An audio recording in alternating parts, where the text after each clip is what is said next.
Good morning. Good morning. How's everybody this morning? Good.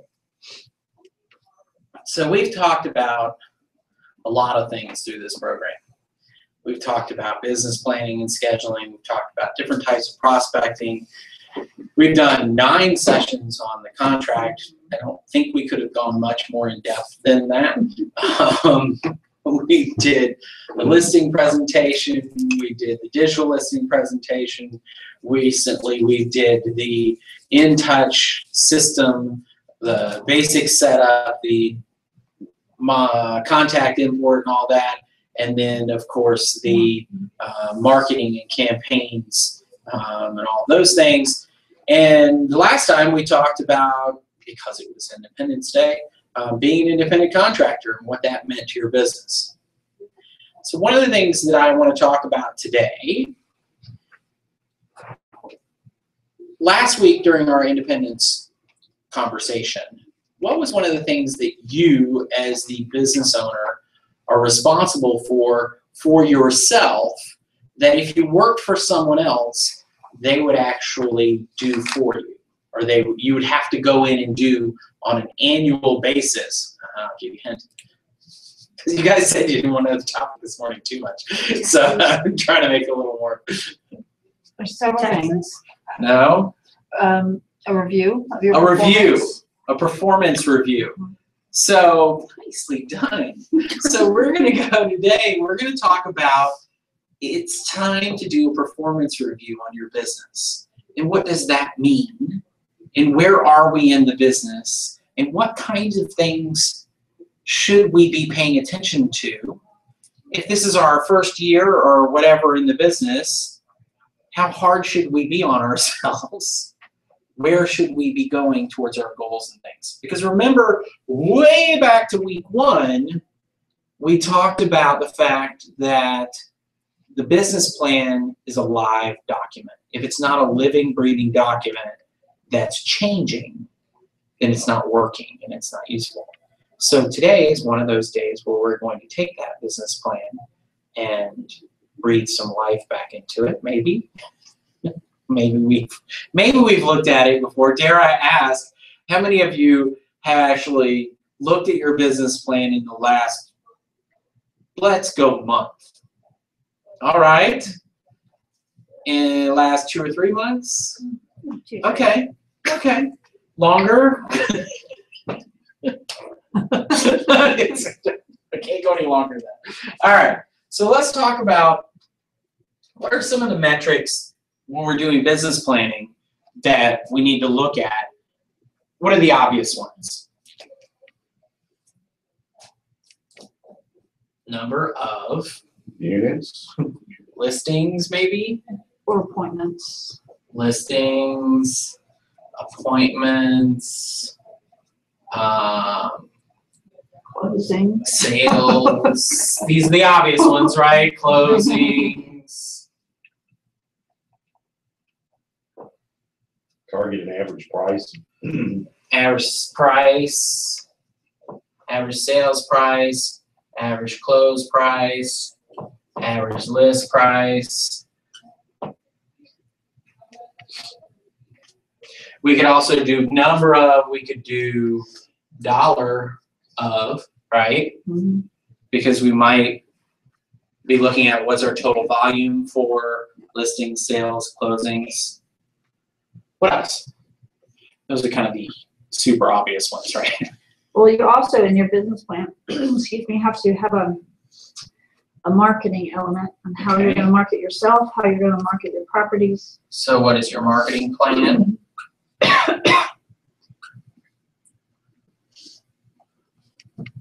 And then you need a, I don't know if this goes in this topic, it's how many hours a week you're going to work versus how many hours a week you're going to play. Amount worked.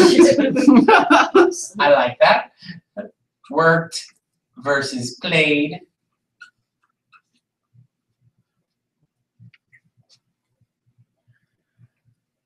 What other things might you? Dropouts, Fallout? fallout, Fallout business? Some of them are gonna fall out. If you haven't had anything fall out, it's like termites. In Georgia, you either have them or you're going to get them. Yeah. If you haven't had a fallout, you're going to get one. Like, just know that happens. This business, you are not going to close every single one. It's not possible.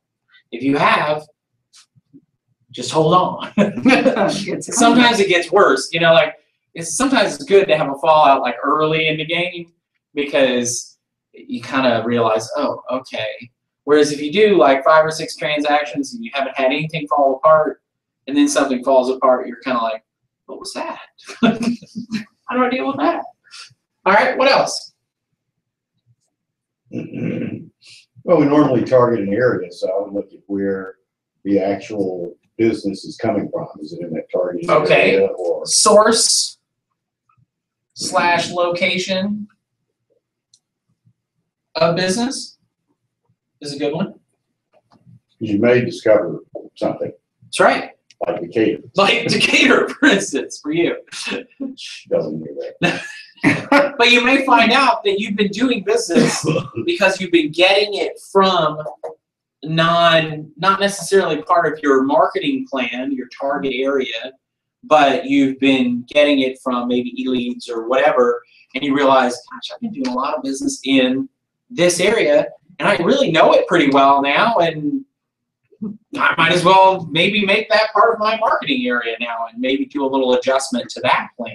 Yeah. Target a little bit. So that's a fair amount of stuff for us to think about. What are some of the other metrics that we use when we're comparing ourselves to others? Remember back to app when Charlotte talked about the 4 things that you can use to compare yourself to other agents? Not in here. Don't remember that. All right, so let's talk about if we were to compare, the number of listings that we have is not necessarily something we could do, but what about the sales price to list price ratio? Is that a good number to know? Right? Yeah. Because if your sales price to list price ratio is better than most, that's a good thing, right? What about our average days on market? For us, also useful. What else?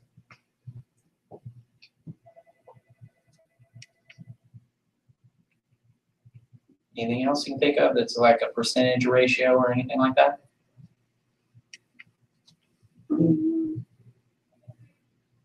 No? Okay.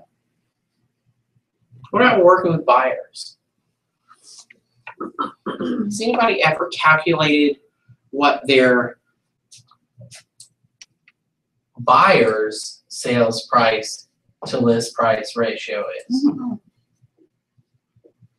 That's not one we usually talk about, but if you work with buyers and in your conversation with potential buyers, you could say on average, I get my buyer's properties at 85% of list price or whatever. Yeah, I think we have to be careful with some of those ratios. You do have to be very careful. So let's Because talk where the about market is. because the market Full price. kind and of market dictates price. that we got a lot of situations where we're going into multiple offers. We got a lot of situations where we're dealing with aggressively priced properties. And so different times of the market, like right now where it's relatively turbulent, these numbers might not be numbers you want to talk about, okay?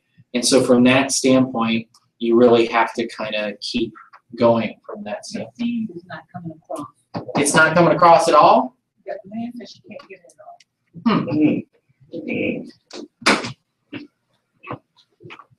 It's broadcasting.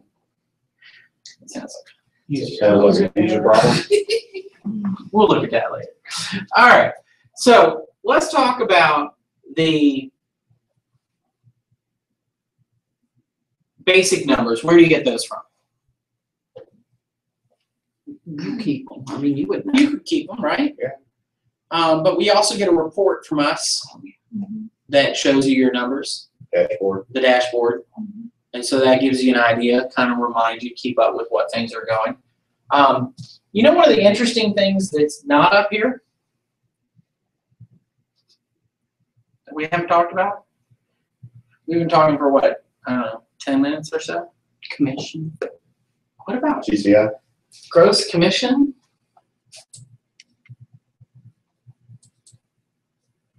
Or average commission rate?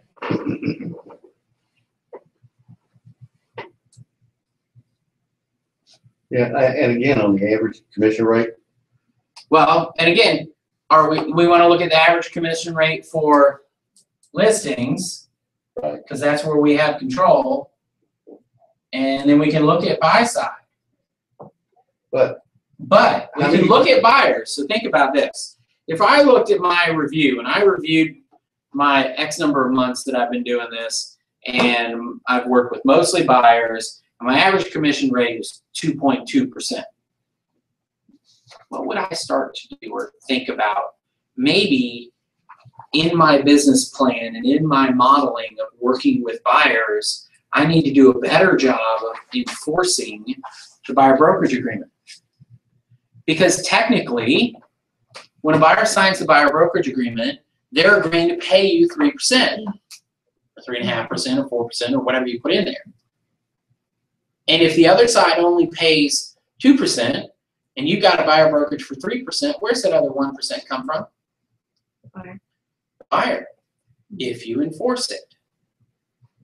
And so the question is always, well, can I enforce that? Yes, you can. But if you don't enforce it, doesn't it come out of your pocket? Not if it's buy side, because it's not really your fault that the, Only good seller. yeah, if your listing agent reduced, yes, then we have a minimum.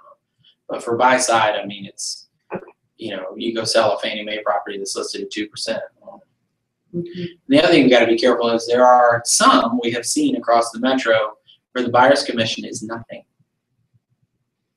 So definitely pay attention when you're showing properties. Not that you shouldn't show that property, but you need to be in control of that buyer brokerage agreement and understand that, okay, going into this property is not offering any commission at all on my side, which means Buyer has to pay. buyer's gonna have to pay that commission. And I've got, when I explain that to my buyers, you know, this is ultimately what they say, well, then I don't want to see that property, But that's their choice. you know, because I'll say, no, this says 2%. Remember, you signed the agreement. This happened to my last client. I said, and that means if you like this property, we make an offer and it's accepted, you'll have to pay the other 1%. And they were like, I don't want to see it then. It's like, okay. Now, the other thing that we can always do is we can always try to negotiate, Mhm. you know, as we're doing the contract and as we're writing the offers, we can, you know, if the buyer doesn't want to eat that, Mhm. they can try to negotiate that as part of their negotiation and put it back in. But that's up to them, not you. But it is our responsibility to let people know, much like if I've got two properties, two condos in the same complex, and one condo's got a $10,000 buyer brokerage bonus, and the other one has nothing, I have to tell my clients, I believe in full disclosure, and so I believe that you should tell your clients that there is a bonus on this one. So when we're looking at these two units and I seem a little bit more excited about this one, it might be because they've got a $10,000 carrot they're dangling, okay? And so you need to understand that. It doesn't necessarily mean that this might not be the best unit for you, because it might be. But just know that there is a skew there. And just like there's a net, and we talk about disclosing the positive skew all the time, but we don't ever really talk about disclosing the negative skew, which is a reduced buyer commission that's offered. And so we have every right, and to be honest, should disclose that these have different commissions offered. And so, you know, I want to let you know this is the reality of what we're dealing with. And I don't think there's anything wrong with negotiating. Now, which is why, if you'll remember back to the buyer brokerage one, I believe, we talked about how I would probably always put 3.5% in the buyer brokerage agreement. Because then if I show a property that has a 2.5% commission, what can I do? Negotiate up to 3. I can negotiate. I can work with my buyers and come down to 3, and they come up to 3, and now, you know, it looks like we've both done. And we have, because in reality, I do believe, which is why I don't really like to work with buyers, because then somebody else's bad negotiation affects my income. I do believe I'm worth more than 3%. Because if you think about it, if 3% is kind of the somewhat average, again, there is no standard, but let's just say if we statistically ran the numbers and said that 3 was the most common, are you the common agent or are you better than the common agent? I mean, I'd have to say you're better, right? So shouldn't you make more? Mhm. So just saying. I have a question that you might not be able to answer. For other brokerages, not to name any specific ones, but are their brokerage agreements similar about the, you know, you signed a 3% commission, and if we decide on a house it's 2, then you're gonna have to come up with a difference. Is that similar, do you think? The GAR one is that way. It is? Yeah.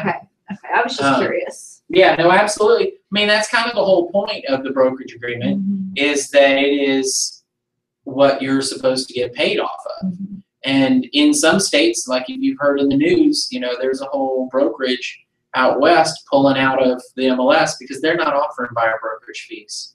Mhm. Because their argument is that why should the seller pay you to negotiate their price down? Mhm. That doesn't seem right. The buyer should pay you to negotiate the seller's price Right. down. So why should the seller include that in their offer? And so they don't do it. So I mean, there's arguments to be made both ways. I know I haven't done that many deals, but on all the ones with a certain brokerage, their side, none of those have ever gotten the full 3%. Now the buyer side does, but the listing agent isn't. And that's the common thing in the metro is that if as a listing agent you cut commission, it all comes off your side because you want to offer the buyer agent 3. Yeah, you want to show I have a property. real hard problem with that because if your property is priced aggressively and is a good property and agents aren't showing it because it's not got a 3% commission, that's a failure to follow the law. Mhm. And so On whose part? on the buyer's agent's part, Yeah, we're if you're obligated. not showing property based on commission, that's a problem. Mhm. And if you can prove it, It'd be hard to prove. it is hard to prove. But at the end of the day, in this market, if you list a property that's hot, and I mean, I'm telling you, I know agents that have gotten caught with 1% and 0% buyer co-op commissions because they didn't pay attention going into it. They didn't do anything about it as they wrote the contract, and they either didn't or didn't have a functional buyer brokerage in place to protect them, but they didn't enforce. And so therefore, they ended up with nothing. I mean, I know one agent that did a whole transaction and didn't make a penny because they didn't pay attention. So, you know, you got to watch that. So average commission is important to understand kind of the difference between one side of things and another. Okay? These are all basic numbers, right? These ratios, you can calculate the average days on market, you can calculate your total GCI, obviously. Let's talk about the amount worked versus played. Go ahead. Let's go back to commission for a minute. Okay. On MLS, on the agent view, Mhm. down at the bottom, Shows the co-op fee. it's 3%. Or whatever. Time, after time. Normally it's gonna be 3%, right? How enforceable is that in MLS? If I look at that and say 3%, into a deal, and it's like, well, the commission agreement comes across and it's 2.5. They have. I mean, the FMLS. Do they have to honor that? They need to honor what they're advertising, right? Okay. Yeah, they need to honor what they're advertising. And that would be relatively rare that It would be, I happens. just have always It wondered. does happen every now and then, but it would be relatively rare, which is why it's relatively functional to print your listings at the time you show them, because whether they're offering a bonus or whatever, seller buyer incentive, or whatever type things, you need to document that that was offered at the time that I showed the property. And so that's a good tactic to protect them. Okay, let's talk about amount worked versus played. When we talk about our business plan and we ran through our scheduling and we ran through all that stuff, we decided that we were going to work X number of hours a week, X number of weeks a year, and if we're at a point in the year, at any point in the year, we can go back and look and see, okay, how are we doing on that, right? Mm-hmm. What's a good way to kind of gauge that? Good way to gauge your How do you work keep time. track of how many hours? Do Like, do you ever get to the end of the week and feel like, I didn't accomplish anything, what you do is but yeah, you feel like you were in the office every day? Well, if you have a block schedule, or make Last your own day. timesheet, and when you sit down at your desk, you write the time, and when you get up to go eat lunch, write down the time, of just like checking in and checking out. And a lot of times what we've done, if you remember back to the block schedule class, we talked about, okay, so develop your best theoretical block schedule and then track your time for like a week or two and see, no matter what, well, I played solitaire for 30 minutes, or I did whatever for, or I researched property, or I did this, and just track it in like 15 or 30-minute increments and go back and review that week or two and see how you did and see what it is. And so maybe you're at the point where you want to do a performance review on yourself, and so you want to see, okay, I feel like I'm on a regular kind of schedule of things where I'm doing things pretty consistently. I'm going to track it for a week and see what actually I'm doing. And you might be amazed at how much time you're spending doing one thing or little time you're spending doing something else that you thought you were working on. And, then you can make adjustments at that point. And that's a good thing to do. It's a good thing to keep track of. Remember, as your own boss, you're the one that has to decide how vicious of a performance review you're going to do on yourself and how often and how, how strict you're going to be, okay? But it's going to affect all of these things over here, right? The number of listings, number of closings, and all of that, depending on how much work you actually do, okay? The amount played is important though, right? Yeah. Because if you don't ever get out and don't ever do anything fun, you make all the money in the world, it's really not worth it. Different times of the year, it's really not. I do believe that. You make all the money in the world. And different times of the year, what you have to kind of get used to, and this is hard, especially in your first year in the business, really trying to figure out how does this flow.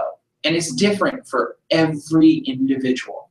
Because whether you have kids, how old your kids are, whether you're married, whether you're on your own, whether you're young, whether you're old, whether you're whatever, tall, short, all descriptors abound. All of those things impact what times of year might be more or less challenging for you. I have kids, and so like this morning we were running a little late because it's the first day of soccer camp, and so I had to drop off at soccer camp and got a little waylaid in getting her signed in and all that kind of stuff, longer than I expected, of course. And so that changes your schedule a little bit, and so you got to pay attention to that. Now the difference is that she's at soccer camp all day, so my wife, she's not at home having to entertain or deal with. She now has, X number of hours free that she didn't before, and so that changes things. And so it just, depends on where you are in the world of life as to what things affect you and what things don't. And sometimes, some people are greatly affected by the weather, right? And so they might be super productive when it's kind of okay outside, but not gloomy. Not as productive when it's really nice out because they want to be outside, goofing off, doing whatever. And even less productive when it's horrible outside because they don't want to be they're just depressed and don't want to do anything. And so, you know, you gotta figure out what times of year are going to impact you, and then adjust accordingly. Because part of the problem is what's the busy season for real estate? Spring. Winter, Spring, summer, right? Or for many people, when I was an agent, you know what my busiest month of the year was every year? November. October. October was always my largest sales month of the year. I closed more deals in October than any other part of the year. But you're a contrarian in the beginning. I am. But I also was not as impacted by the seasonality, because I wouldn't disappear for weeks on end for vacation during the summer or late summer. And the start of school was the start of school. I mean, I brought my kids to school and all that kind of stuff, but I still worked through that time. And so I was working when other agents were not, which meant I got business that they didn't. And so the key to this business, what you have to realize is the seasonality for you is not necessarily the seasonality of the business, okay? We have agents that some of their best months are December or January, which are some of the slowest months in real estate overall in the whole year. But because those agents work through the typical winter holidays,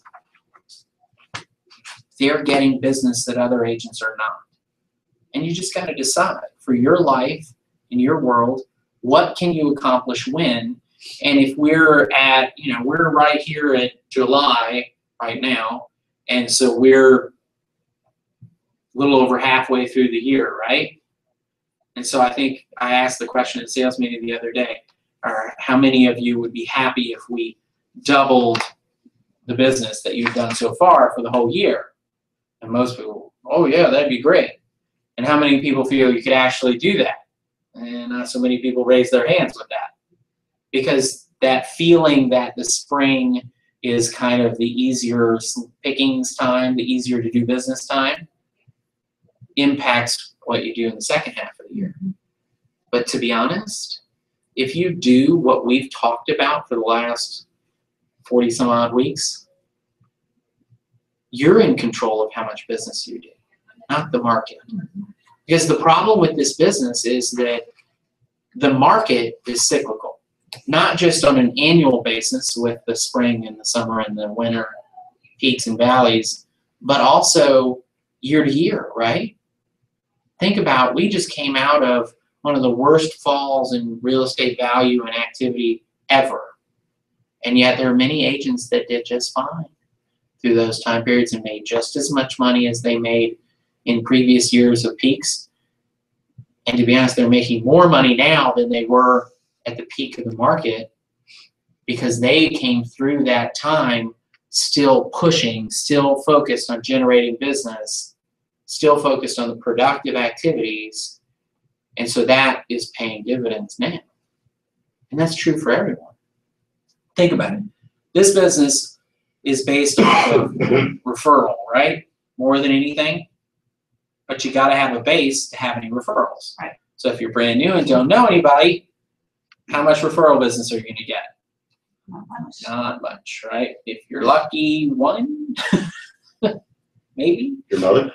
Right? You know, your mother or your brother or your son, you know, whatever, somebody, Uncle Joe, you know.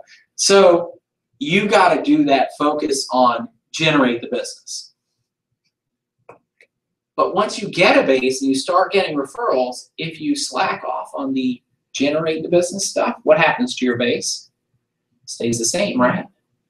But if you continue the same level of enthusiastic generating business year after year after year, what happens to your base? And then what happens to the amount of referrals that get out of your base? They get more and more and more and more, right? So that's the key to making this a successful career, is keep focusing on business generation. Always be looking for clients, okay? Fallout business. We talked a little bit about when we first wrote it up there. Fallout business is hard sometimes to handle. The key thing with fallout business is to remember that it happens to everybody. But it is a very valuable thing to go back and evaluate a piece of business that fell out completely. And the question is, why? What happened that made that deal fall apart? Now, the easy human thing to do is to say, well, they messed it up. It doesn't matter who they are, whether it's the lender, the seller, the title, the listing agent, the buyer's agent, the whatever. They messed it up. Be careful about saying they messed it up and ask yourself, what could you have done differently to prevent this? Is there anything that you could have done that would have prevented this deal from falling apart? Now, Or bring it back. or bring it back to life, right? Had 4 fallout last year, 2014, Mm-hmm. and rescued 2 later. Nice. This year? 2014. Okay, good. And that's the thing, is sometimes you can go back and look at a deal again and think, okay, so it's been a few weeks. I think we need to get the parties back together, and we need to talk to them again and see what can we do to get you what you want. Because if that's still available, or the next thing, or whatever, if it's a buyer, can we get that back together? And there's definitely an opportunity to do that. And oftentimes the answer to the question of what could you do to prevent it is nothing. Okay? But it's still important to ask, because it will help you evaluate, because sometimes it's not nothing. It's, okay, so if I had done a better job of educating them about this aspect of real estate, or if I had kept in better touch with their lender to better understand where they were, or often conversation, at some point in your career you will have this conversation with yourself, if I had made them get pre-approved with a lender that I knew instead of accepting lender Jimmy, I would have done better, because I would have had it back up and I could have saved the deal. Whereas this one fell apart and so ran away. So those are important things to ask yourself. I have one question for you. I had one fall apart, and the guy refused to sign a buyer brokerage agreement because he felt as though he knew a lot. Mhm. As the conversations evolved, I found out he knew very little, and that was, but no matter what I said, he wouldn't sign it. And so my hands were tied, and it eventually fell apart. And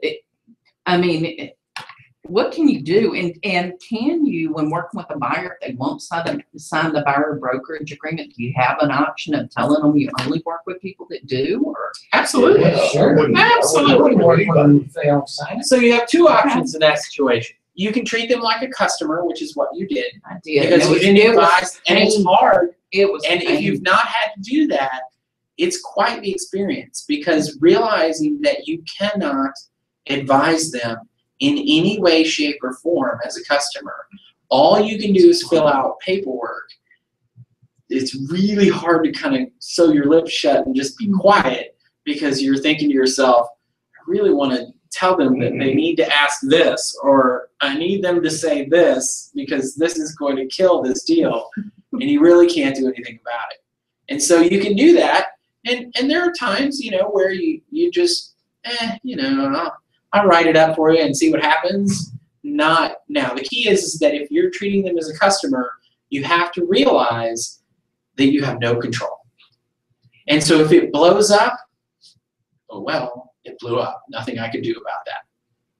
And if it doesn't blow up, yay, we made some money. Good. Getting them to sign a buyer brokerage agreement and deciding whether you work with them or not is definitely a part of that planning, and that's something we should know. It's what are your personal policies? As a company, we have certain rules and things and policies that we have in place, like our minimum commission and things like that. But what are yours? Because you're your own business. So do you need to reevaluate your policy of how you work with buyers? Do you feel confident enough that if a buyer says, I'm not signing a buyer brokerage, you say to them, then we're not working together. You know me. I will take any reason not to work with a buyer. And if a buyer says to me, I'm not signing a buyer brokerage, that is awesome, because great, go work with somebody else, because you're clearly going to waste my time. Because if you're not willing to commit to paying me for doing my job when it's complete, not up front, but when it's complete, what are we doing? Yeah. Like, clearly you don't trust me. You don't believe that I'm here for your benefit. I'm done. I have no interest. Now, that's greatly affected by my personal lack of desire to work with buyers, but that's, you know, it's still a valid statement, right? I mean, if they're not going to sign it, they obviously don't believe you're adding value to the transaction. So I don't really, I mean, in most cases, I don't understand why somebody wouldn't want to sign. They can break it at any time. They can commitment cancel it. issues, they just don't. And I always say that to them when they're signing or when I'm talking about it. I said, you know, this is a contract that you go into willingly, and at any point in time, if you become unhappy or your situation changes, you can say, look, I want to cancel the brokerage agreement, and it's instant.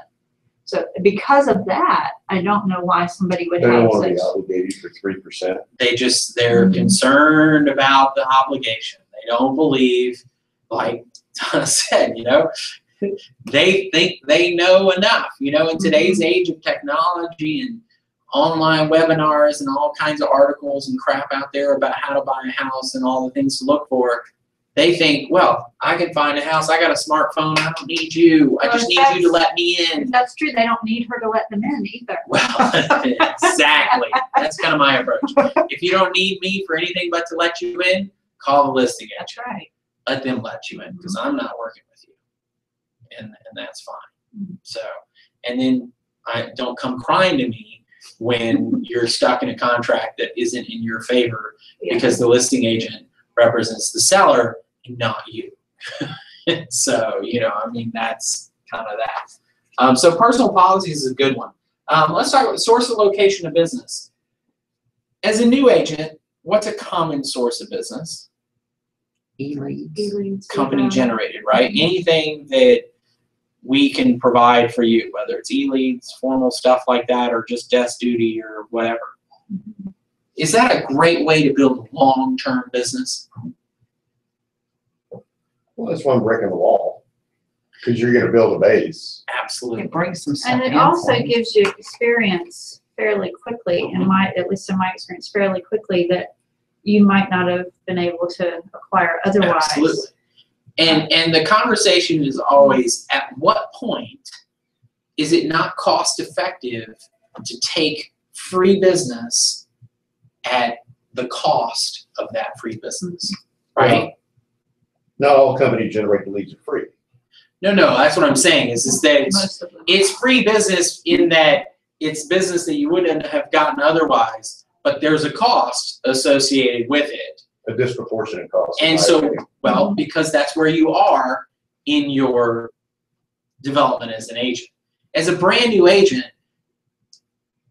a lot of, if you think about it, there are business models around the world, country that a lot of first deals, you get paid next to nothing, like 10%-ish, because you not only have to split with a company, but you're splitting with a mentor and and you're really kind of just tagging along for the ride. But that first piece of business is priceless. Like, you should all be willing to do a piece of business, that first one, for free. Because in reality, it's priceless. It's what gets you going in the business. It is the really momentum building piece that allows you to start practicing real estate. And I believe very wholeheartedly that real estate is very much a practice. And without practice, actual application, you won't be very good. It's why I talk about, for newer agents, take rentals, tenant leads. Go out and show somebody a dozen places to rent and get paid not enough to cover your gas money, you know, right? Because it's hugely valuable experience, not to mention that person is in your base very solidly because nobody talks to tenants, right? Nobody will bother with them unless it's my listing. No, call the agent. And my first rental bought a $498,000 house. There you go. He wanted to look at rentals. I actually never showed him a rental. He kept sending them to me, and then all of a sudden he was sending me purchases. And I sent him an email. I said, okay, you're confusing me. Do you want to look at rentals or do you want to look at purchases? And he said, well, you know, I've been thinking, I think I want to buy. Let's look at some. And that was my first closing. Nice. The first closing. Wow. And think about it. If you had thought to yourself, oh, I don't want to mess with rentals, you'd have lost almost $500,000. I told Tina on Friday, I said, you just never know with the e-leads. You never know. You have to work everything that comes through because every person is a positive block in your base. Yeah. Every single person that you can work positively with is a positive block. Okay? And that leads to more business in the future. Now, is it mailroom level work? You know, is it really kind of paying your dues? It is. And that's a big part of what you really need to do as a real estate agent, is you have to do that paying your dues part, right? So, super important. What about evaluating the different number? Think about it. As we've been through so many trainings and we've talked about all these different types of prospecting, right? From door knocking to calling to expires to FSBOs to on and different things. Sorry, my phone's ringing or whatever.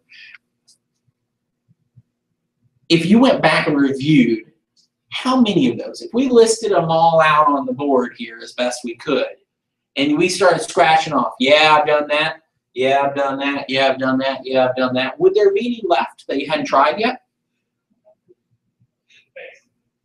To generate leads? Yeah. Oh, I'm sure.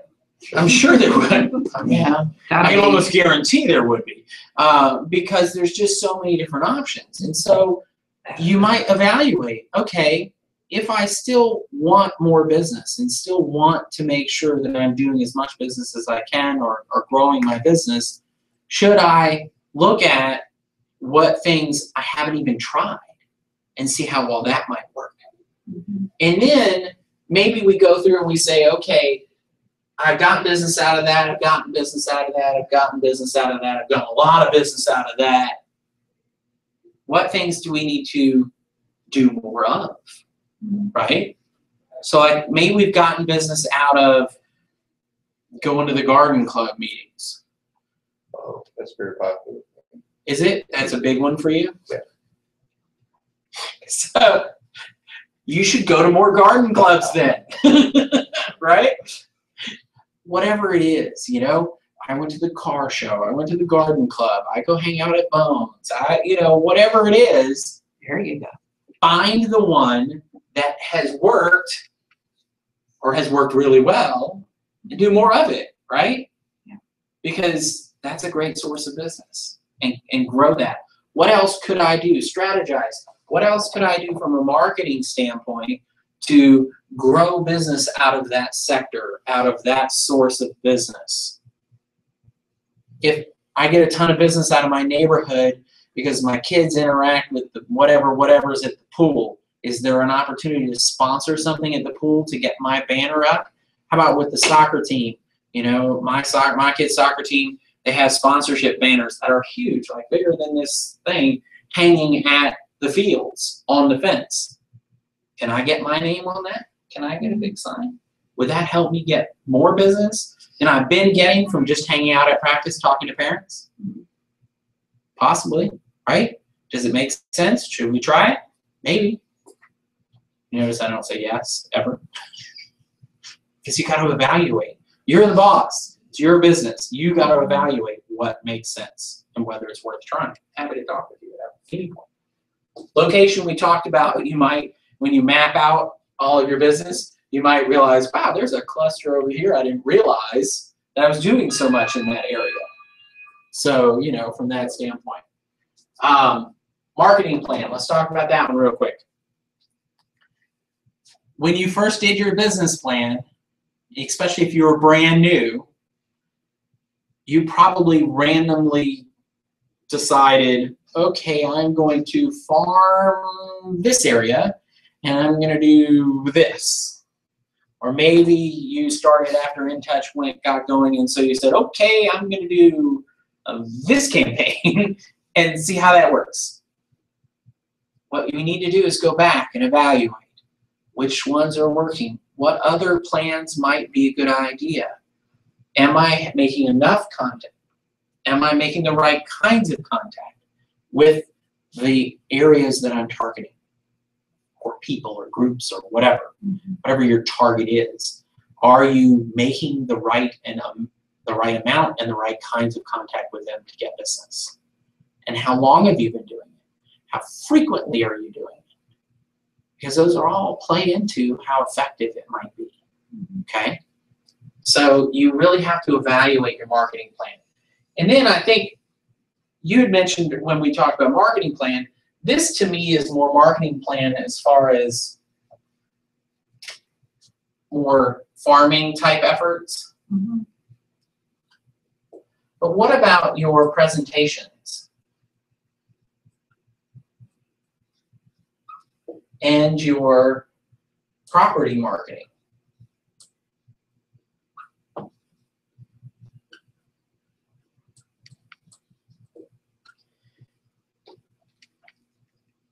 Have you evaluated how your listing presentation looks? And how would you do that? Do it for somebody else in the business and let them critique your Absolutely. efforts. Role play it with someone and let somebody else watch. Or, this is really scary, videotape it and watch it yourself. And you might be mortified to realize what you're doing and what you actually say. I'll say doing videos like this, you know, you get kind of used to it after a while, but every now and then I'll go back and watch one and go, oh, what was that? Why was I doing that? And so you really have to, you know, watch that. We used to talk about when we used to do prospecting calls and things, we used to tape them and then listen to it later, just our side. But you listen to your side and you think to yourself, wow, we're going to play like a new game where I'm going to take a drink every time I say or whatever, you know. And there's just random things that you catch and you pick up on that will make it better for your presentations. Excuse me for the No, I was just going to say, in your email, your reminders for the week, and you give the tips. When was it, Rick DeLuca, whatever. And he was talking about the listing presentation, showing samples of your marketing materials and that kind In the of thing. pre-listing book, yeah. Yeah, and I do think that kind of forces you to rethink how professional everything is, but then the other side of it is, it also makes me think about how unprofessional some of the others are. You know, you see where people are taking pictures with their cell phone and they've got these strangest photos, you know, and you know. The picture of the bathroom is more of the corner of the bathroom above the toilet, but not anything else. Yeah. I saw one that was just the toilet, and I mean, And sometimes the perspective is weird. I looked at one yesterday and it's actually looking down into the sink. And I had to look at them and figure out, what is that? So, you know, sometimes no picture is better than a bad picture. or the rooms with no lights on, and Yeah. you can, I think that's a room, but I'm not really Not really sure what it is. Could be the backyard. It at looks night. like behind that curtain might be a window because I see a crease of light. Yeah, no, there's definitely that. And so I think that's a big part of it, that property marketing, the presentations, and the pre-presentation stuff. Because that pre-presentation stuff can make your presentation a whole different experience if you do it the way we talk about. Because it really sets you apart from everybody else. Remember we talked about if your average commission rate, right? If it's not where you want it to be, are you average or are you better than average? Be better than average, do those sorts of things. Property marketing stuff. What are you doing to market the property? What are you doing with it? You know, is it from a photos, video, flyers, whatever, right? All of that stuff. What's it look like? How nice is it? Is that something that you could utilize if you said to yourself, okay, I've been taking my own pictures because I'm kind of an amateur photographer, but I look at some of these other listings and their pictures are just way better than mine. Maybe I should try using a professional photographer for a few and see how that goes. And is that something I could spin into generating more business and being more successful at selling the properties that I have? Because that's how you have to evaluate it. Now, a couple of things that you just mentioned, I want to throw up here because these are things that I think get overlooked when we do reviews. Most often, the obvious ones, right? We do the numbers and the dollars. Then if we really are kind of paying attention, we start to talk about these middle things. I think the biggest thing that we don't talk about is our reputation, our level of professionalism,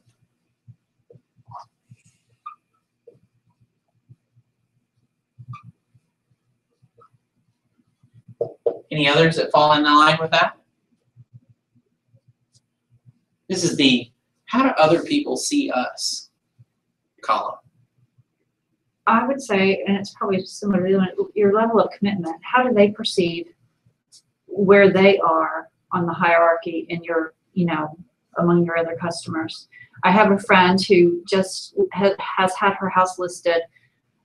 She has 4 friends that are real estate agents, and so she decided she wasn't going to interview any of us. She chose an agent, and they just let it lapse. And she told, I'll tell you who it is after the tape. She said, I have not been impressed. And I said, and what was her response? She said she wanted to know why, and this is what I told her. She said, I told her, the only time I hear from you, or I've heard from you, is when there's a problem. She said, you've never sent me an email or made a phone call to me to tell me what's going on in my neighborhood, what the market is doing, what the average days on the market, none of the statistics that matter to me. She said, I've spent more time on Realtor.com and Zillow myself getting my own research because you're not providing it. She said, at the level caliber of agent that you supposedly are, she said, I don't know what you're doing with your time because you're not spending it with your customers. Follow-up and communication.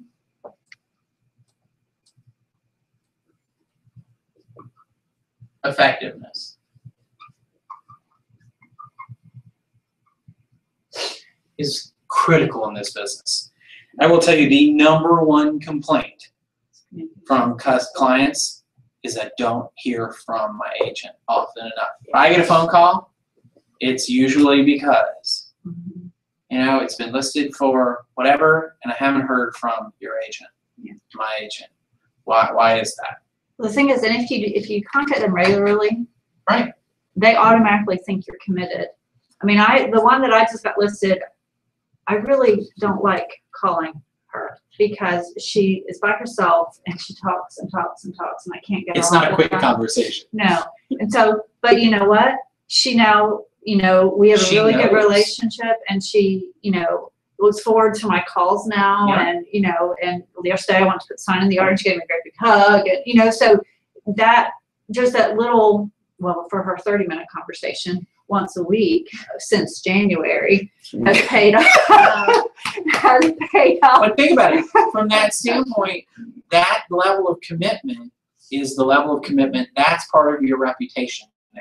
Mhm. Because that's part of who you are as business, is you're willing to go that extra, to be the person to talk to be the person to work through, and not just, are you gonna listen to me this week? No? Okay, next, right? You're gonna hold their hand through that process, and that's part of you, and kudos to you for doing it, because there are many of us. And with her, it was really talking a lot about her health. You know, Right. how you Well, doing? 90% of the time, it's not real estate go. related conversations that they want to talk about, And, right? and it's sort of evolved into what it is now. Yeah. But that's really what a lot of them are. It's just her having somebody to talk to, really. Absolutely. So I'm a counselor as well.